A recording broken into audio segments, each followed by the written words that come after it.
नजिकको परिणाम सायद त्यो दिन हजुरहरूको आँखामा पनि आँसु हुनेछ। आदरणीय यस विद्यालयको प्रधानाध्यापकज्यू, हामी जस्तो अज्ञान अज्ञात बालबालिकालाई ज्ञान र ज्ञानको बाटोमा ल्याई जीवनलाई एउटा सूर्य जस्तै प्रकाशमय बनाउन आफ्नो अमूल्य समयको परवाह नगरी दिनरात मेहनत र परिश्रम गरेर हामीलाई शिक्षा दिनुभएका पितातुल्य गुरुवर्गज्यू तथा आफ्नो शरीरको एक गुण रगत र पसिना सन्तानका सुखी र समृद्धिका लागि बगाउनुभएका अभिभावकज्यू र आजभरिका सँगै खेलेका पढेका लडेका मित्रहरूका तल रहेका मेरा प्यारा मित्र साथीहरू, म अश्विनी मुखियाको तर्फबाट हृदयद्वारा नमस्कार र प्रणाम। आजको यो उदास पलमा चाहेर पनि केही दुई शब्द बोल्न मेरो साहस र हौसला कतै न कतै टुटेको जस्तो महसुस गरिरहेको छ। समय परिवर्तनशील हुन्छ। आज हामी यहाँबाट जाँदा केही इतिहास रचिन नयाँ जोस र जागरका साथ भविष्यमा नयाँ कल्पना पुरा गर्न जाँदैछौँ। आज म यहाँ एउटा कविता लिएर उपस्थित भएकी छु। मेरो कविताको शीर्षक रहेको छ स्कुलको छुट्टिने दिन। सँगै हुँदा थियो जीवन एकदमै जाति, सँगै हुँदा थियो जीवन एकदमै जाति, छुट्टिने आयो बेला है हुन थाल्यो राति। सधैँभरि सम्झिनेछौ हाम्रो स्कुलको चित्र, सधैँभरि सम्झिनेछौ हाम्रो स्कुलको चित्र, आज छोडी जानु पर्दा पीडा भएको छ मनभित्र।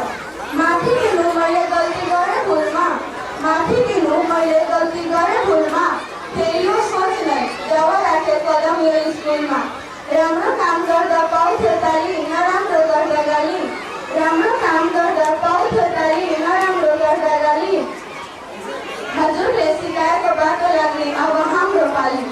आँखा खोलिदिनु भयो हजुरले हाम्रो शिक्षक बनेर, आँखा खोलिदिनु भयो हजुरले हाम्रो शिक्षक बनेर, सम्झिनेछु हजुरलाई सधैँ भगवान भनेर।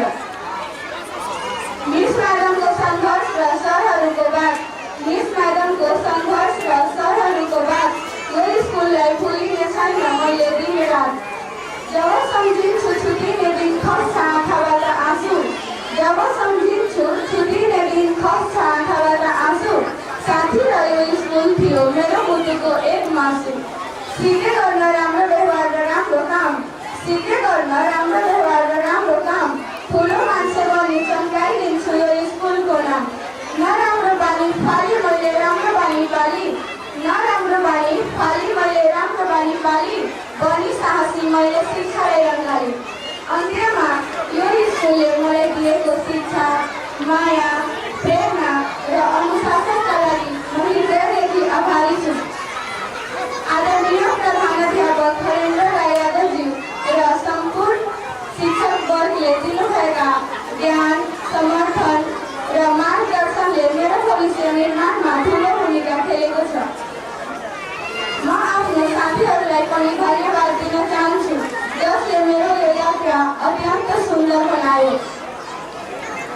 आज यहाँ उभिँदा म खुसी र भावुक दुवै छु।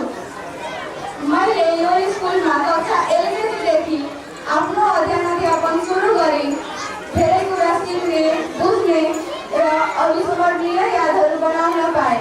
म आफ्नो प्रिय जुनियरहरूलाई यो भन्न चाहन्छु कि समयको सदुपयोग गर्नु।